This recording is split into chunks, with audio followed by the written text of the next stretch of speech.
Graça e paz, tudo bem? Você pode aplaudir a Jesus mais uma vez? Glória. Estamos nessa série estudando as cartas às igrejas do Apocalipse.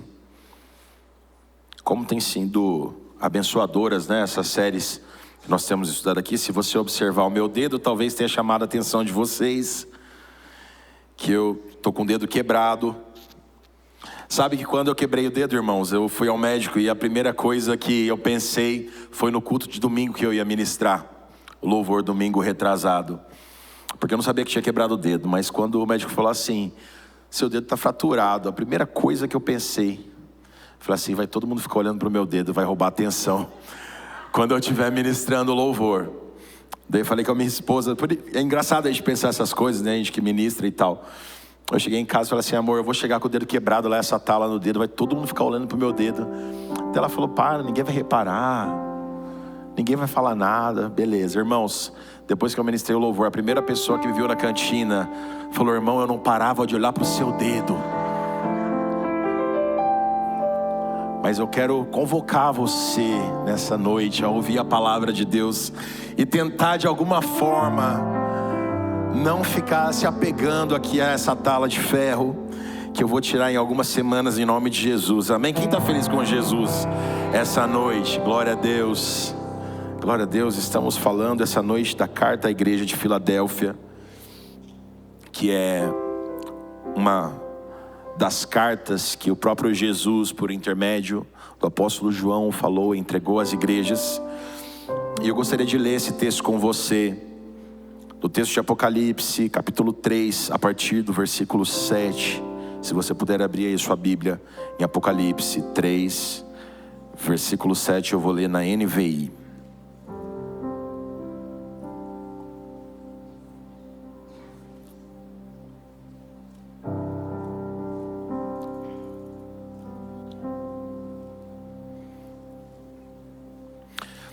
Livro de Apocalipse, capítulo 3, versículo 7.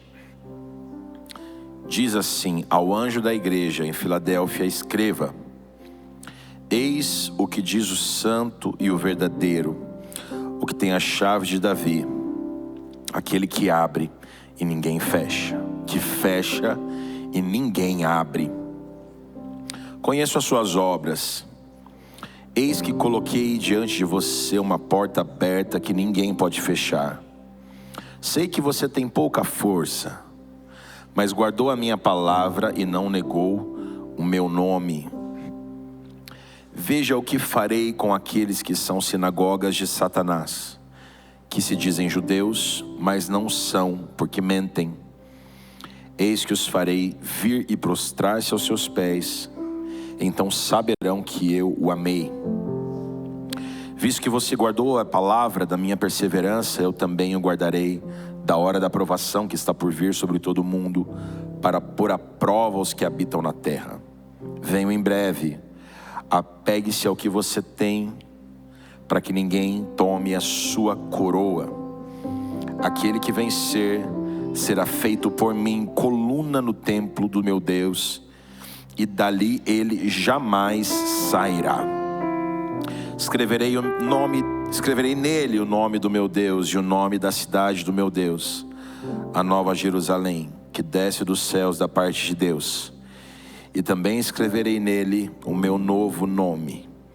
Quem tem ouvidos, ouça o que o Espírito diz às igrejas. Amém. Você pode fechar seus olhos para a gente, mais uma vez, fazer uma oração juntos, pedir a Deus que nos ilumine com a sua palavra. Amém? Jesus, obrigado por essa palavra, obrigado porque ela é sempre viva, sempre eficaz e sempre surte efeito em nossos corações, porque esse é o poder da sua palavra. Apesar de nós, a tua palavra é real, e apesar de mim essa noite, Jesus, que o Senhor fale a seus filhos e fale comigo também, ministre a nós, para que possamos aprender de ti, conhecer o Senhor um pouco mais, e Jesus, mais do que tudo, obedecer ao Senhor, viver em obediência a ti, Jesus. perseverando, te amando, te servindo, seguindo os teus mandamentos e os teus preceitos. Ensina-nos, Jesus, a viver de acordo com a tua palavra. Usa a tua palavra para nos instruir nessa noite. Usa a tua palavra, Jesus, para nos corrigir, para mexer com algo em nossos corações, para nos mover em direção àquilo que tu tens para nós. Essa é a nossa oração nessa noite, em nome de Jesus. Amém. Irmãos, as igrejas para quem foram enviadas essas cartas, os textos de Apocalipse, elas têm algumas similaridades, algumas delas, e algumas divergências. E observa-se que nas cartas que o próprio Deus, Cristo, manda às igrejas, havia críticas, havia duras repreensões da parte de Jesus a muitas delas. Eu falei aqui algumas semanas atrás sobre a igreja de Esmirna, e hoje estou falando novamente sobre a igreja de Filadélfia. Coincidentemente, essas duas igrejas que eu ministrei são as únicas duas igrejas para as quais não há nenhuma repreensão, não há nenhuma exortação, mas Cristo tece elogios a essas igrejas e reconhece suas qualidades e seus atributos de valor. Em comparação a algumas outras, como por exemplo a igreja de Laodiceia, em que não há nenhum elogio, o inverso acontece, ele só tem críticas a fazer, e algumas outras que ele faz algumas críticas, mas também reconhece algumas qualidades. Mas a igreja de Filadélfia é uma igreja que se destaca por isso, porque não há nessa carta nenhuma exortação, nenhuma crítica, nenhuma repreensão à igreja de Filadélfia. E essa igreja, ela tem uma característica um pouco diferente. Se você for hoje à região onde é Filadélfia, na Turquia, há poucos resquícios arqueológicos dessa cidade, dessa região, por conta dos frequentes terremotos, dos abalos sísmicos daquela região e das atividades vulcânicas que tem ali. Então, por conta dessas atividades e desses terremotos, dificilmente você vai encontrar muitos elementos arqueológicos, por mais que a veracidade da existência de Filadélfia e de toda a história, de tudo aquilo que se tem registrado, não há dúvidas historicamente que tudo isso é muito real. A história da cidade é real, mas é uma cidade que é acometida frequentemente por esses terremotos, e isso é uma característica de Filadélfia.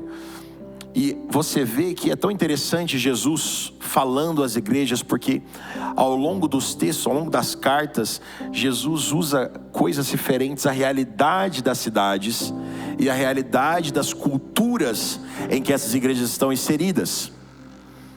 Como por exemplo, quando ele fala em um dos versículos sobre estabelecer o seu povo como ser uma coluna, fazendo referência justamente a essa ideia de que essa cidade tem sido constantemente abalada por terremotos.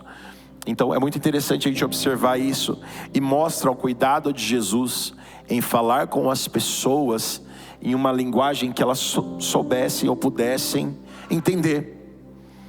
Não faz nenhum sentido a gente pegar um texto e esmiuçar teologicamente o texto e tirar todos os fundamentos históricos daquele texto e fazer uma análise dos originais hebraico ou grego na sala do B-Kids para crianças de 7 anos, não é mesmo? Não faz sentido, porque eles não vão entender. Então, aquilo que você fala às crianças precisa estar inserido na realidade das crianças. Então, o que as professoras, a pastora Rosa está aqui, o que as professoras muito brilhantemente buscam fazer é trazer às vezes a complexidade de alguns textos bíblicos, por exemplo, como o próprio rito da ceia, e trazer para a realidade das crianças de forma que elas entendam de forma simples, mas real e eficaz.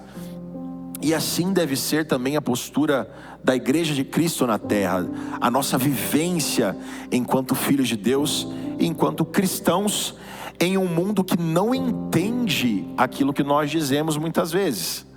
Se o próprio Cristo tem a sensibilidade de se comunicar com as pessoas de maneira que elas consigam compreender, Por que muitas vezes nossos pastores, quando têm a oportunidade de estar em programas de televisão ou de rádio, estão querendo enfiar a goela abaixo das pessoas, verdades teológicas que às vezes são complexas até mesmo no seio da igreja? Como que pessoas leigas, pessoas que não conhecem a Bíblia, pessoas que não conhecem o Evangelho, vão entender questões complexas? Isso é uma lição para nós, porque nós precisamos sim comunicar a verdade, mas nós precisamos saber comunicar a verdade. O método pode mudar, o que não muda é a essência da palavra. Você está entendendo? A forma, a maneira com que a mensagem é transmitida pode chegar de inúmeras formas.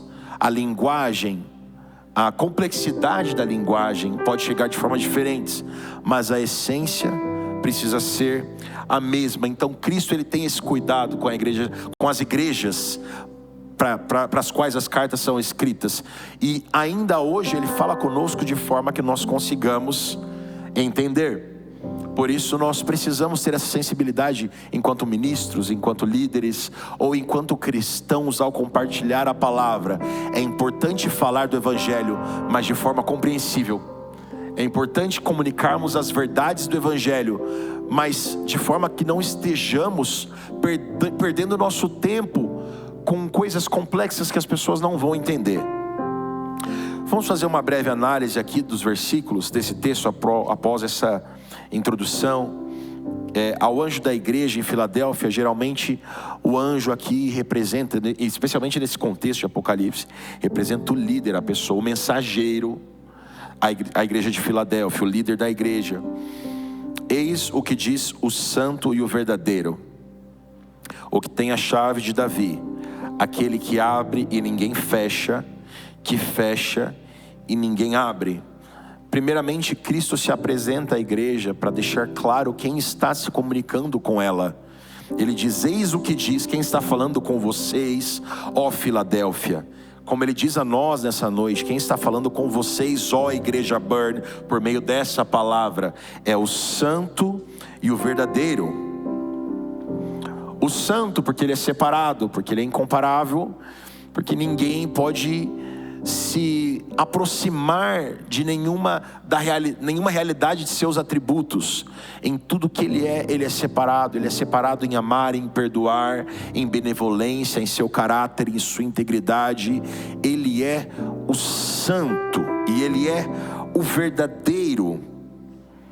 Em um mundo em que Filadélfia lidava com tantos falsos mestres, ou com pessoas que vomitavam referências da Torá, referências da palavra de Deus, as pessoas sem de fato viver a palavra de Deus, ou usar esses textos para benefício próprio.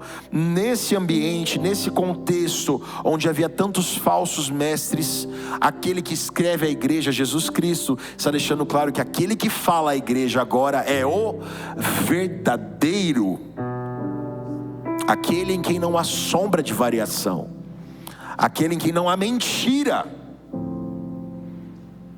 Então nós sabemos que aquilo que nós ouvimos de Deus sempre será verdadeiro. Às vezes nós podemos não entender, às vezes a mensagem chega a nós e a nossa percepção da mensagem pode ser distorcida, sim ou não? Mas a distorção está no receptor. A distorção não está na palavra, porque ela continua fiel e verdadeira, e o nosso Deus continua sendo fiel e verdadeiro. Ainda que nós não consigamos compreender coisas que para nós podem ser difíceis, seja na palavra, seja no entendimento de alguma questão teológica, ou seja mesmo na vida, no que nos acontece, nas dificuldades que podem nos sobrevir. Às vezes podemos não entender situações em detrimento daquilo que vivemos e cremos. Mas quando você não entende, meu irmão, a palavra de Deus para você nessa noite é: se você não entende, só permanece. Fala isso para o seu irmão do seu lado, fala: se você não entende, só permanece, porque ele continua sendo verdadeiro. Aleluia! Glória a Deus. Ele é o que tem a chave de Davi, aquele que abre e ninguém fecha, que fecha e ninguém abre. Esse texto faz referência direta a um texto, a uma profecia de Isaías, profetizando a respeito do Cristo, ainda antes de Cristo vir. E a profecia de Isaías diz que sobre os ombros dele estaria a responsabilidade, ele seria o chefe da casa de Davi, e ele teria a chave.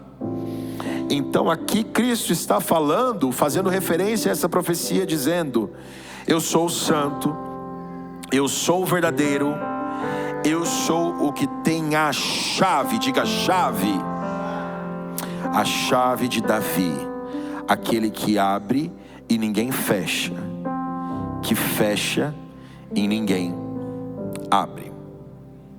É interessante que a palavra-chave aqui, ela tem uma conotação de autoridade. Não adianta ter a porta se você não tiver a chave.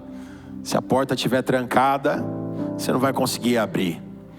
Então ele é o único que tem a chave, a autoridade para o acesso.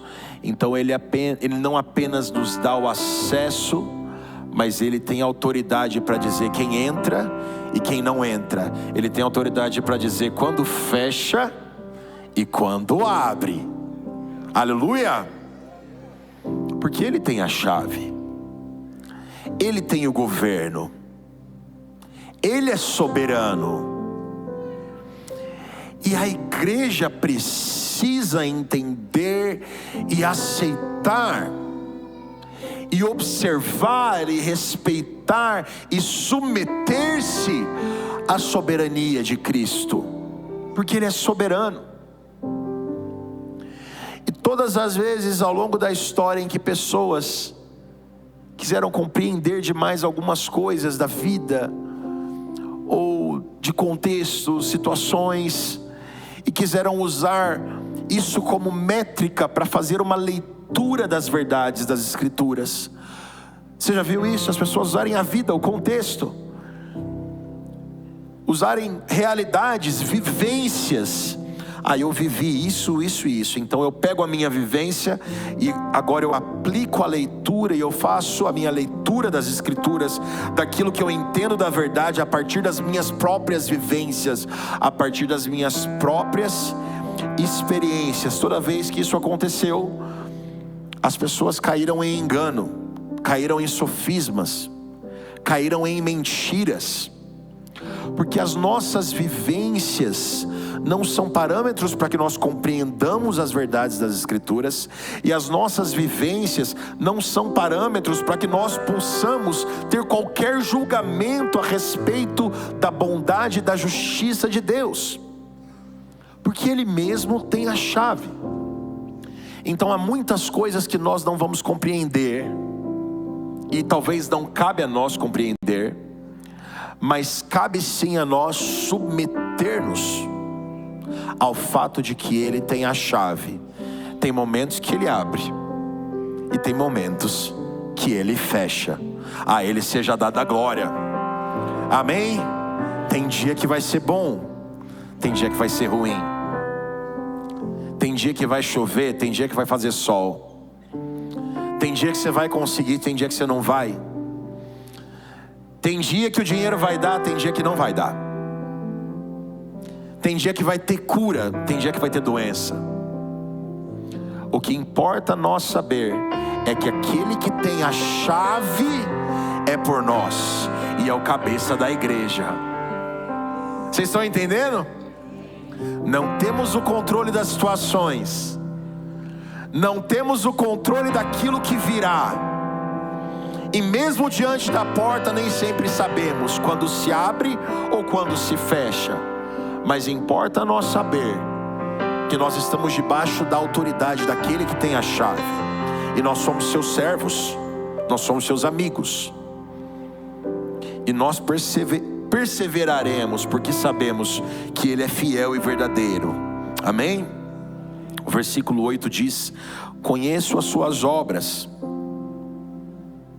Conheço as suas obras. O Senhor está dizendo para você nessa noite: conheço as suas obras.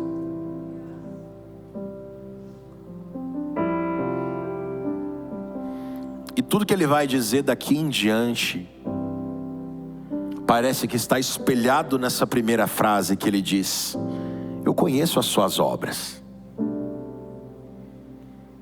Sabe que um dos grandes dilemas da teologia ao longo da história é entender o limite entre fé e obras para a salvação, por exemplo, ou quanto isso de fato importa para a fé. Mas algo que é bíblico e é irrefutável e é unânime em todas as opiniões é que a fé sem obras, ela é morta, ela não vale nada. Então as obras, elas são um reflexo da fé. E Cristo está dizendo à igreja de Filadélfia: eu conheço as suas obras, porque a sua fé é manifesta através de obras. Como importa para nós essa noite, enquanto filhos de Deus, sabermos que nós temos um Deus que conhece as nossas obras. A igreja de Éfeso, ele diz uma coisa. A igreja de Tiatira, ele diz outra. A igreja de Esmirna, ele diz outra. A Sardes, ele diz outra coisa. A Laodiceia diz outra. A Filadélfia, ele diz outra. Ele conhece as obras. Ele conhece a sua igreja. Ele conhece as suas diferenças. E Ele conhece intimamente, a ponto de dar a cada uma delas orientações baseadas em suas próprias características. Jesus conhece você nessa noite, Celso. Jesus conhece você, Rosa. Jesus conhece você, Larissa. Jesus conhece você. Jesus não apenas olha para nós como um grupo de pessoas diverso e coloca todo mundo dentro de um saco sem observar características. Ele conhece as suas obras. Ele conhece a sua individualidade. E a Bíblia está cheia de elementos para compor esse raciocínio de que Ele de fato nos conhece. Salmo 139 deixa isso muito claro. Ele conhece você. Então, em dias difíceis, quando você falar com Deus, não fale como quem conversa com alguém distante, ou como alguém que precisa de muita pomba para falar, ou de alguém que vai medir palavras para se comunicar com o Senhor. Eu não estou falando para você ser irreverente, mas eu estou te dizendo que aquilo que sai da sua boca não pode destoar daquilo que está no seu coração ao falar com Deus. Por quê? Porque Ele te conhece. Eu tenho um pouco de gastura quando as pessoas começam a orar e começam a falar muito diferente daquilo que elas falam. A gente, por hábito, por prática, por costume, às vezes ora mesmo diferente do que a gente fala naturalmente. Mas a verdade é que isso não faz diferença nenhuma para Deus, porque Ele não está só ouvindo suas palavras, Ele conhece as suas obras. Ele conhece você. Ele conhece suas intenções. E antes que a palavra saísse da sua boca, Ele já sabia. Como diz o salmista: Ele sabe quando eu assento, Ele sabe quando eu levanto. Ele te conhece, meu irmão. Você pode dar glória a Deus por isso? Ele me conhece. Tratar Deus como um estranho é um grande erro, é um grande equívoco, porque Ele nos conhece até mesmo melhor que nós mesmos. Aquilo que eu não sei a meu respeito, Ele sabe. Aquilo que eu não vejo ou não percebo a respeito de mim, Ele conhece. Ele nos conhece, glória a Deus por isso. Conheça as suas obras. Eis que coloquei diante de você uma porta aberta que ninguém pode fechar. Sei que você tem pouca força. mas guardou a minha palavra e não negou o meu nome. A palavra de Deus algumas vezes fala sobre a palavra, usa o termo porta para nos ensinar algumas lições. Nós sabemos que Jesus, Ele é a porta. Ele nos abre a porta, Ele tem a chave para abrir a porta, mas para a igreja, para a nossa salvação, Ele mesmo, Ele é a porta. Nós aprendemos também na palavra que existe um caminho e uma porta que ela é larga e que ela leva à perdição, à destruição. Mas há um caminho e uma porta que é estreita. E esse é o caminho e essa é a porta que nos leva à vida eterna. Então Jesus, Ele é a porta. Ele nos dá acesso a portas. Ele nos propõe um tipo de porta. E em outros contextos, como no texto de 1 aos Coríntios, não me lembro exatamente o capítulo, o apóstolo Paulo fala sobre a porta que Deus abriu para que a mensagem do Evangelho fosse levada. Então a porta também pode ser uma referência a uma oportunidade de expansão do Evangelho. Isso acontece algumas vezes no texto de 1 aos Coríntios e também no texto de Atos, se não me engano, capítulo 8. E nesse contexto que nós estamos lendo, Jesus está dizendo a Filadélfia: eu coloquei diante de você uma porta, por conhecer você, coloquei diante de você uma porta aberta que ninguém pode fechar. Sei que você tem pouca força. E o que é pouca força?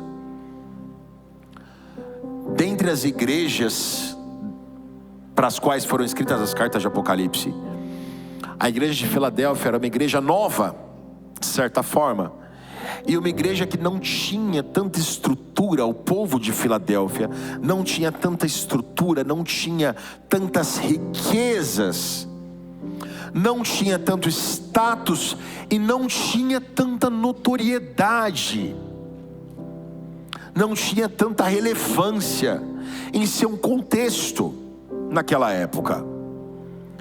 Então, o que os teólogos, os eruditos pensam quase que de maneira unânime é que aqui Cristo está falando sobre as estruturas da igreja de Filadélfia que ela não tinha.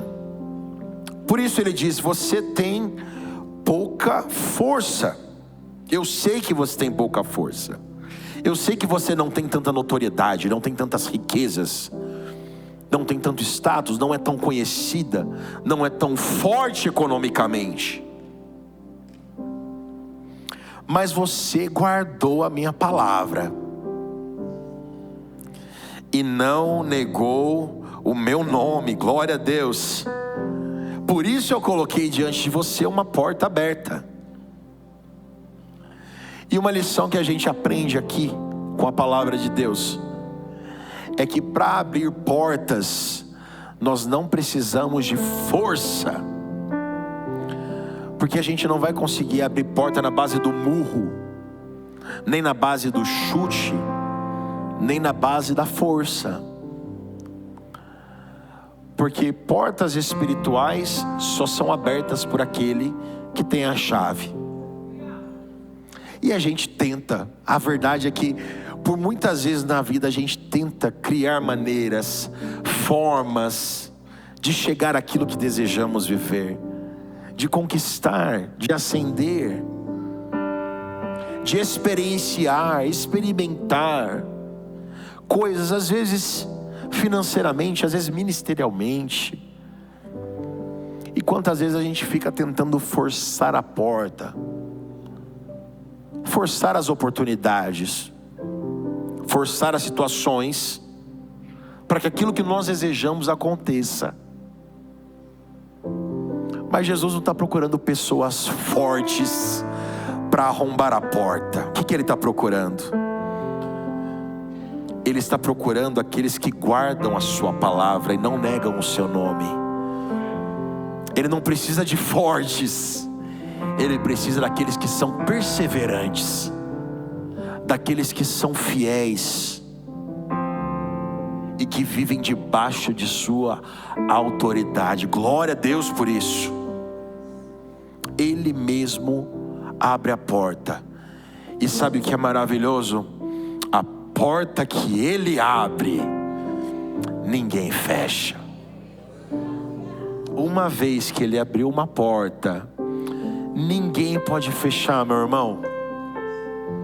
Um dia Cristo veio ao mundo morrer por uma igreja, morrer por um povo que até então estava perdido, morto em seus delitos e pecados, longe, distante de Deus. Na cruz do Calvário Ele derrama seu sangue, e Ele abriu uma porta que ninguém pode fechar. Naquele dia, a igreja vai entrar no céu, vai cear com Ele. Ninguém poderá nos roubar a herança que Cristo nos reservou, porque foi Ele quem abriu. Ele é o dono da chave, Ele é o dono da porta. Você pode aplaudir a Jesus? Glória a Deus! Aleluia! Aleluia!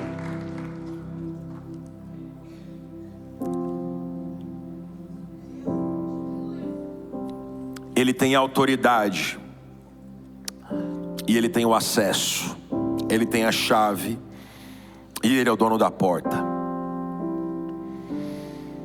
No versículo 9 ele diz: veja o que farei com aqueles que são sinagogas de Satanás, que se dizem judeus, mas não o são, porque mentem. Eis que os farei vir e prostrar-se aos seus pés, então saberão que eu o amei. Aqui Jesus não está fazendo uma crítica geral aos judeus, mas está fazendo uma crítica, e uma dura crítica, chamando de sinagoga de Satanás. Sinagoga em referência a esses que cultuavam numa sinagoga, chamando de sinagoga de Satanás aqueles que se dizem judeus, mas não são. Por quê? Porque mentem, porque não estão comprometidos com a verdade. E Ele é o verdadeiro, o santo, o verdadeiro. E Ele diz: eis que os farei vir e prostrar-se aos seus pés, e então saberão que eu o amei. E o que nós entendemos desse versículo é que, na verdade, Jesus não está querendo proporcionar a Filadélfia um nível de glória, ou de adoração, ou de talvez até mesmo uma espécie de vingança. Mas Jesus está deixando claro que Ele fará conhecido aqueles que estão em impiedade. Ele fará conhecido a honra que Ele dá aos seus filhos. É isso que Ele está dizendo. E Ele diz: então saberão, deixarei que eles saibam que eu o amei. Por que no 10? Visto que você guardou a minha palavra, a palavra da minha perseverança, eu também o guardarei da hora da provação que está por vir sobre todo mundo, para pôr à prova os que habitam na terra. Aqui eu não quero entrar em nenhum campo tão específico, de nenhuma vertente teológica, mas algo que nós observamos é que a palavra utilizada por Jesus nesse versículo é pôr à prova, ou o dia da provação. E diferente da tentação, que Deus não tenta ninguém, a própria palavra diz isso. Deus não tenta ninguém, ninguém é tentado por Deus. Se você se vê em tentação, não foi Deus que colocou sobre você tentação. Todavia Ele te dá capacidade de desviar-se ou de fugir dessa tentação. Mas o que Ele sim permite e coloca em nossas vidas são provações, coisas que nos coloquem à prova. Mas veja o que ele diz para aqueles que são fiéis ao seu nome. Veja o que ele diz para aqueles que guardam a sua palavra e a palavra da sua perseverança. Na provação, quando você for posto à prova,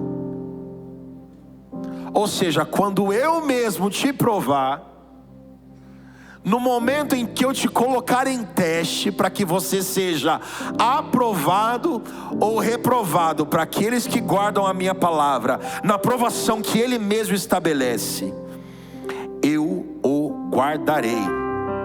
Isso é o que diz a palavra.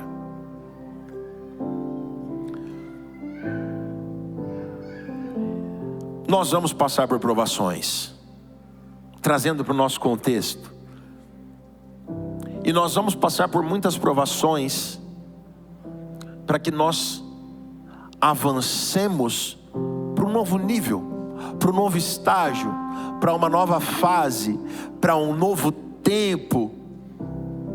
E a verdade é que por não guardarmos a palavra da perseverança, por não mantermos a fidelidade, por não permanecermos fiéis e por às vezes tentarmos usar a força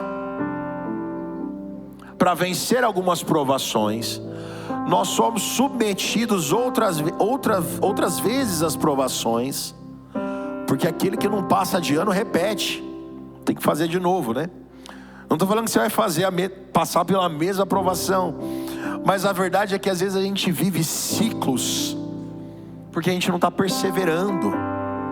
Então Jesus permite que você passe por um outro ciclo, por uma nova provação, para que nessa nova provação você persevere. Porque Ele não te prova para te reprovar, Ele te prova para te aprovar. Então na provação, meu irmão, seja fiel a Jesus. Na provação, persevere, joelho dobrado.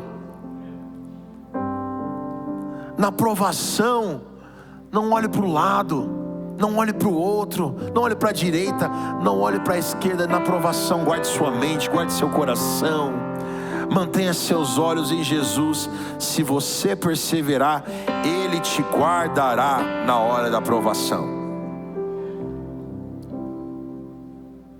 O versículo 11 diz: venho em breve. Você pode se colocar de pé, eu estou finalizando. Apegue-se ao que você tem, para que ninguém tome a sua coroa.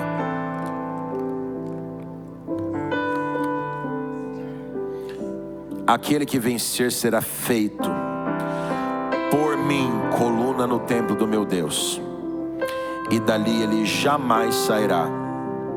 Escreverei nele o nome do meu Deus e o nome da cidade do meu Deus, a Nova Jerusalém, que desce dos céus da parte de Deus, e também escreverei nele o meu novo nome. Quem tem ouvidos ouça o que o Espírito diz às igrejas.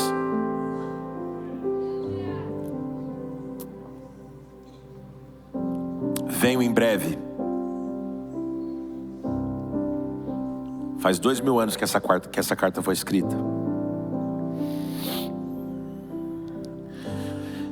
Venho em breve.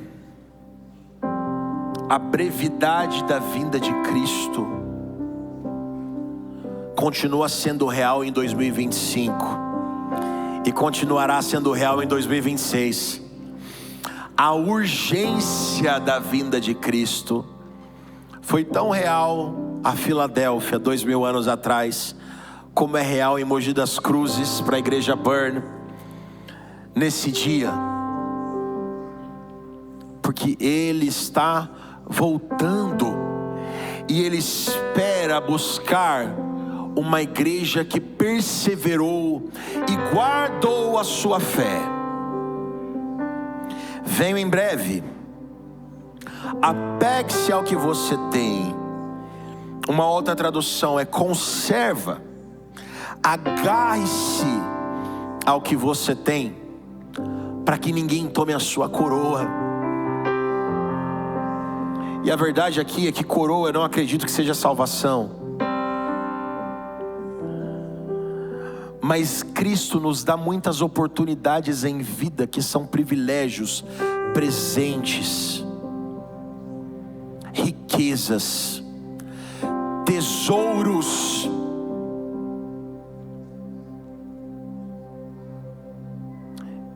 Eu quero gozar, e eu quero experimentar, e eu quero honrar o privilégio de poder compartilhar da palavra de Deus aos meus irmãos. Eu quero experimentar e ter consciência do privilégio que é poder estar aqui nessa noite de quinta-feira, compartilhando da palavra de Deus com a igreja de Cristo, com a noiva do Cordeiro. Eu quero aproveitar e me agarrar às oportunidades que Cristo me permite viver, as coroas, as honras que Ele me entregou na sua preciosa obra. O que Cristo tem colocado em suas mãos? O que Cristo te deu? Com o que Jesus te honrou, meu irmão? O que foi que Ele deu para você e talvez só para você? Apegue-se ao que você tem, para que ninguém roube a sua coroa, para que ninguém tome de você aquilo que Ele te presenteou e te permitiu viver. Porque aquele que vencer será feito por mim coluna no templo do meu Deus, e dali ele jamais sairá. E Cristo brilhantemente escreve essas palavras a Filadélfia, que é uma cidade tão abalada por terremotos, e fala assim: Filadélfia, você não tem muitos recursos, você não tem muitas riquezas, você não tem muita fama, você não tem muita notoriedade, você está sendo constantemente destruída. Você constrói alguma coisa e algum de seus moradores tem que fugir e morar em tendas nos arredores da região, porque você é acometida por terremotos e vulcões, dificuldades, provações. Mas ao que vencer, será feito por mim coluna no templo do meu Deus, e jamais sairá, jamais será abalada. Jesus está dizendo a Filadélfia: vai chegar o tempo que os terremotos não te abalarão mais, em que os vulcões não mais te destruirão. Ó Filadélfia, persevera. Escreverei nele o meu nome, e o nome do meu Deus, e o nome da cidade do meu Deus, a nova Jerusalém que desce do céu da parte de Deus. Também escreverei nele o meu novo nome. Quem tem ouvidos ouça o que o Espírito diz à igreja. Meu irmão, hoje quando você for para sua casa, quando você estiver voltando lá dirigindo seu carro, ou a pé, ou no seu ônibus, lembra que Jesus te confiou coisas muito preciosas. E que tem dia que você vai desanimar, tem dia que você vai querer parar, tem dia que você vai se sentir abalado, tem dia que você vai se sentir sacudido, tem dia que as suas estruturas parecem que não vão aguentar, tem dia que você vai pensar: eu sou como Filadélfia, eu tenho pouca força.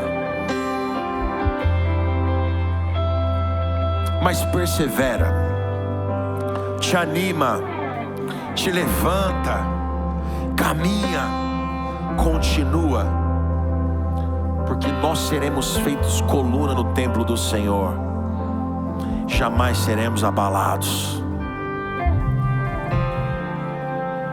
Ao nosso redor, tudo pode acontecer: o caos, a destruição, o medo, o pavor, as inseguranças, as inconstâncias, a política, as realidades sociais. Mas o Senhor quer fazer de nós colunas inabaláveis, firmes como rocha em sua presença. E nós provaremos da plenitude dessa palavra quando estivermos com Jesus na glória. Nós provaremos da plenitude dessa palavra quando as doenças não mais nos acometerem, quando os problemas financeiros não mais puderem nos estabilizar, vai chegar um dia em que vai ser alegria por toda a eternidade. Permanece firme, meu irmão, permanece firme, minha irmã.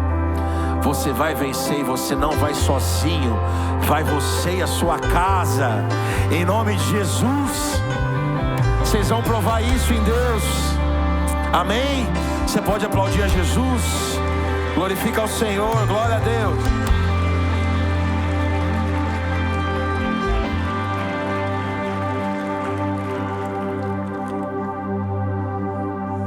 Feche seus olhos aí no seu lugar. Será que você pode agradecer a Jesus nesse momento pela sua palavra? Será que você pode agradecer a Jesus por sua fidelidade? Será que você pode agradecer a Jesus por ser um Deus fiel, um Deus santo, um Deus verdadeiro que não muda? Ah, como nós mudamos, como somos feitos de tantas inconstâncias, como nós nos desviamos de caminhos, como nós perdemos a rota, perdemos o foco por tantas vezes. Mas glória a Deus, porque nós temos um Deus fiel. Glória a Deus, glória a Deus, porque às vezes temos tido diante de nós portas fechadas. Às vezes temos tido diante de nós momentos de provação, de inconstância, de incerteza. Mas a nossa esperança é saber que nós caminhamos com aquele que tem a chave. Nós caminhamos e servimos aquele que é o dono da porta. Ah, meu irmão, ele não precisa de muito. Basta uma palavra, basta a sua própria vontade para que tudo venha à existência.